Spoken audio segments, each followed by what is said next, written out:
What's going down, people? How you doing? TK coming at you. Just want to hit you guys with the news. The news, as I always take the time to study. And right now, the main thing that most people are not paying attention to is the fact that the economy is imploding. When you say that, nobody believes you, and everybody looks at you like you have two eyes or three. But the fact is, most people's third eye is closed. So, I guess what it boils down to is that a lot of people fall victim to the implosion. The lack of preparation doesn't mean that you don't have to reap the repercussions. So, fiat money is a debt-based system. All the printing that we do devalues the existing money in circulation. And basically what happens is your purchasing power diminishes because the government continues to print more money. Perfect example is the storms that's taking place all over the geoengineered planet, or I should say the geoengineered weather affecting the planet is basically causing additional debt. I think the number was a couple billion in debt in Puerto Rico alone, when Puerto Rico itself is already in bankruptcy. So how are they going to rebuild based on the couple $1 billion in debt that the storm caused? Think about that one. So we print money, the overall 1% plan by the rulers, the people that control you and control the economy. Their plan is to ball till they fall. In other words, run the debt to the point where it's insustainable, and then when the system itself collapses, they roll out the Trojan horse and say, hey, we have an answer, we have a solution, and we're going to save the world. Since the fiat system has crashed, the insurance companies are insolvent, the banks are insolvent, we need a solution. Here's an answer, here's a solution. So a lot of people are against gold, silver, and Bitcoin, but the funny thing about being against something that can save you is that it just means that you're unprepared for the oncoming collapse. So we've been declining economically, at least for the past 10 years.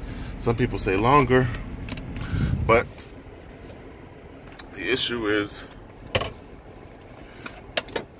repercussions in the system keep showing itself, like 2008, 2009, and these repercussions are just getting bigger.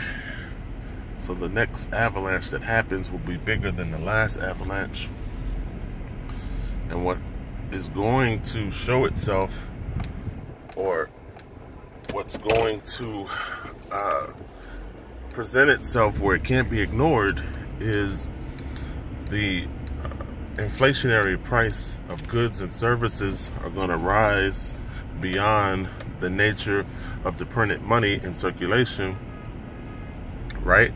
So once you start to see inflationary results in the economy, that's when everybody says, oh shit, what do? I can't afford milk, I can't afford groceries, I can't afford gas. In other words, the faith and confidence in the US dollar continues to diminish because of the printing, which continues to devalue.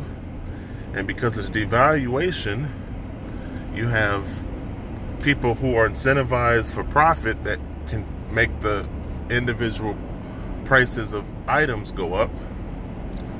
And the greed system is kind of self-perpetuating in that it helps the crash. It helps the demise of the dollar. So you have the price of food, the price of goods and services, you have the price of oil, you have the total manipulation of the system in relation to the printed money that's added without demand. And that's just what's going to happen. We're going to print out of thin air until the air itself is worthless. And if you're a history major, the same thing happened to Rome Rome began to debase their currency and shave their coins to the point of which people lost faith and confidence in the Roman coins, and the inflationary reflection of that debasement was total collapse of the economy. So we're repeating the same cycle. We're on the same stairway, and 2008 was just a reflection of said choices, greed, hoarding, printing, and that seems to be the only plan. The only plan is to crash the system, and then out of the ashes, the phoenix must die so that something else rises from the ashes. So my suggestion is that you guys participate in the system, or in the new system, with cryptocurrency.